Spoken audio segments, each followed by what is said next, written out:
Good evening.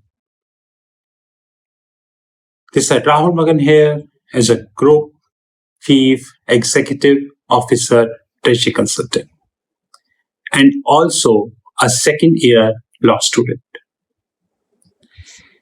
Ladies and gentlemen, today I would be covering a very important topic which is very close to my heart, and that falls under an act which I love the most, which is called FEMA, Foreign Exchange Management Act. Ladies and gentlemen, FEMA is a very powerful act. And we also need to appreciate that FEMA is like an act who is having many branches. So generally, acts, according to me, are of two types. One, you have a standalone act. Sometimes you have an act with, the rules. Like we have NDPS rules, disposal rules, on storage rules, so on and so forth. Sometimes we are having a very powerful act, which is PMLA. And sometimes we have more powerful act, FEMA, and having lots of branches in place. Ladies and gentlemen, I'll tell you one thing, that FEMA is too big that if you're expecting you would be able to study FEMA from one book, then you are incorrect, because you need many expensive commentaries inside to read the FEMA, and more importantly, honorable high courts and supreme courts on a time to time basis share their opinion about FEMA. A lot of I would say case laws are coming, and so on and so forth, so you need to keep an eye on these case laws also. This is the book which I'm referring to. This is the book of the Taxman, which I bought from Amazon, and this book is a 2-volume book, and it's really very interesting book, let me tell you that. And I am currently working on the volume number 1.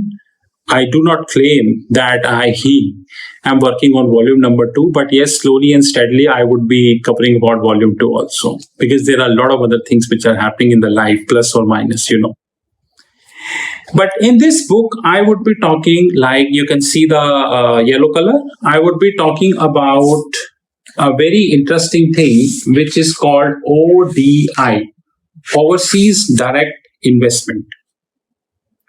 There are 3 forms. One is definitely the ODI, Overseas Direct Investment. When I was working with my first company, I had a practical experience of ODI. Then you have OPI, Overseas Portfolio Investment. And last but not the least, you have financial commitment, which is called FC, financial commitment. Now, in ODI, the very important thing which I wish to highlight, and which I definitely cited in this issue, is that in case of a foreign entity being an investment fund or a vehicle duly regulated by the regulator for the financial sector in the host jurisdiction, that vehicle is something I have failed to understand.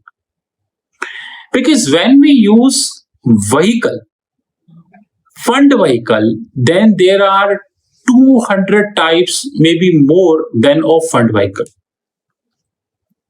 And one thing which I outrightly fail, that is this word vehicle, which is used in the book and definitely in the act or the regulations, is this word vehicle covering all types of vehicle or few types of vehicle?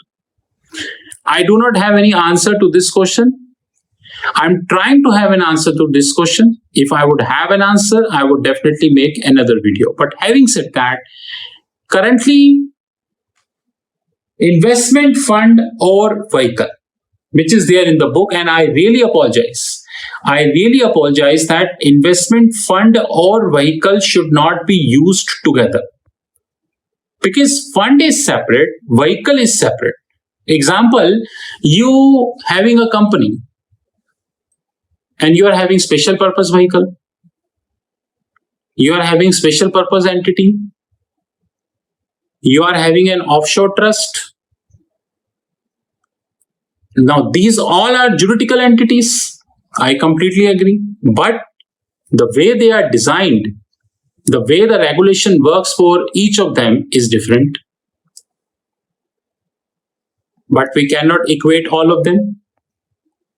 Anyways, in the case of the foreign entity, being an investment fund or vehicle, duly regulated by the regulator for the financial sector in the host jurisdiction and set up as a trust outside India, which means it's a trust which is set up outside India. Now, in India, the trust is under Indian Trust Act 1882. Indian Trust Act 1882. This is the regulatory guidelines of the Trust Act, Indian Trust Act 1882.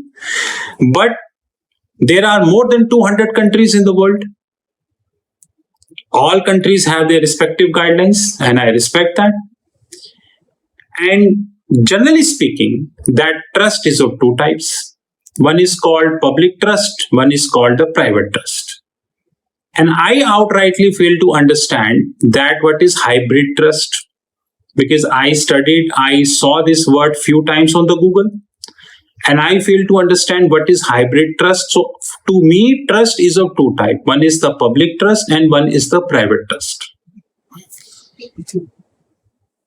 The liability of the person resident in India shall be clear and limited, not exceeding the interest or the contribution in the fund in any manner. It means if XYZ person who reside in India is investing in a fund or a vehicle which is incorporated via a trust of that, as per the guidelines of that host jurisdiction, the liability as per ODI, overseas direct investment, pertains to that person is restricted, not exceeding the interest or the contribution in the fund in any manner.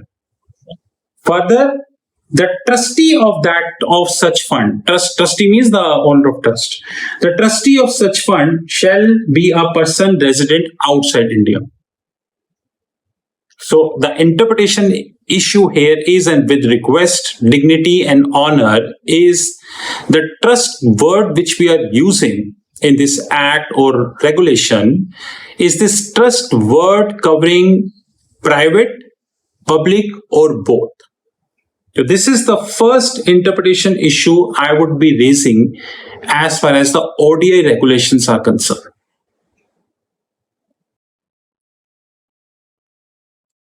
Now I would be covering a very interesting thing which is called control.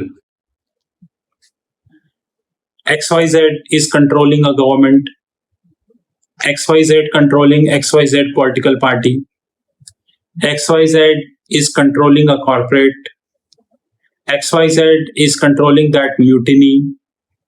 What is the control? Control means the power. In simplistic language, it is the power of command. The power which is vested with a natural person, human being, to command any instruction, any decision, people, probably the investment decisions, probably the appointment decisions, and XYZ. But this language is not used in the law. Law is having its own language. So let me study for you. Control means the right to appoint majority of directors or to control the management or the policy decisions exercisable by a person or persons acting individually or in concert, which means it's a right to appoint majority of the directors or to control the management or the policy decision exercisable by a person or person acting individually or in concert, which means maybe one person individually, maybe two persons together, maybe three persons together, maybe four persons together. It's different. Because the legislature is using a word concert. directly or indirectly. That's another beautiful thing. And kindly note that although I spoke about this, there is a very good rules which we are having, which is called SBO, which is called Significant Beneficial Owners. Significant Beneficial Owners rules falls under Companies Act 2013, and it falls under Ministry of Corporate Affairs, MCA. And the definition of the control is beautifully defined in Significant Beneficial Owner rules that falls under Companies Act 2013. And ladies and gentlemen, the direct and indirect piece also, which is mentioned in this FEMA book also, let me show to you from where I'm reading. The direct and indirect piece also is also mentioned in the Significant Beneficial Owner rules. But that is my interpretation issue, because in our law, there is a concept called interplay. In our finance also, there is a concept called interplay. And the interplay means that one act speaking with another act.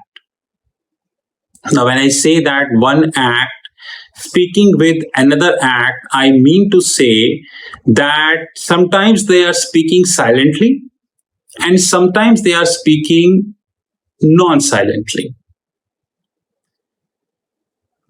According to my understanding, though I'm not yet done here, that this control word, which is highly stressed, because please note that there are more videos on the cards about this issue, is non-silently.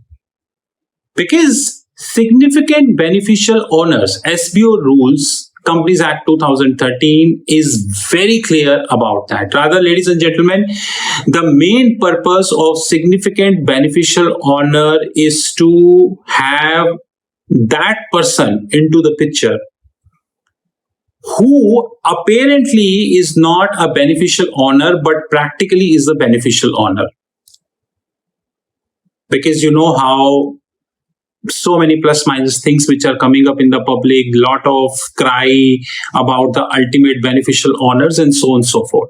So this is the sole intention of SBO. But one thing which I outrightly failed to understand is that why the control word is not linked, rather copied from SBO. Because I would definitely be requesting from the regulator that if we are having an existing guidelines in place, and that existing guidelines is straightforward about the word control, then it is in the interest of justice to copy this. Because even Companies Act 2013 copied many things from SEBI Act. SEBI Act copied many things from the Companies Act. Income tax also copied few things from the Companies Act. So there is no harm in that. This is called interplay. But anyways, directly or indirectly, including by virtue of their shareholdings or management rights or shareholder agreements or voting agreements. Ladies and gentlemen, the difference between shareholder agreement and voting agreement is very huge. Very huge. Don't take this lightly. And don't expect me to cover in this video. Because the difference between shareholder agreement and voting agreement is such that it can end up being an interpretation issue. Because one thing is in writing and one thing which is always not in writing. That entitled them to 10% or more of the voting rights owned in any manner in that entity. That 10% clause, 10% wala clause which is there, is directly linked with the SBO.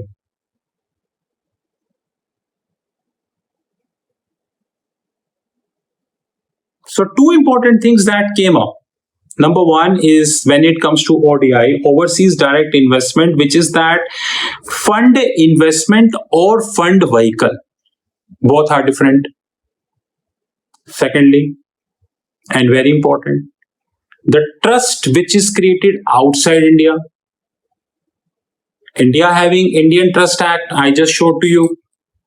Many countries of the world have their own respective act. which means that I can guess that everyone would hold their own definition of a trust. And third important thing is the differentiation of the trust. For example, how Singapore would be treating private trust. That is up to the legislation of Singapore. But that doesn't mean that India would be treating the same way. And fourth and very important thing is the control and the 10% wala point in that control. That's very important. Henceforth, I always said that when it comes to EOW, which is called Economic Offences Wing, EOW, in these economic offences wing, it is very important to understand the interplay and the language. More videos on the card. 9899242978.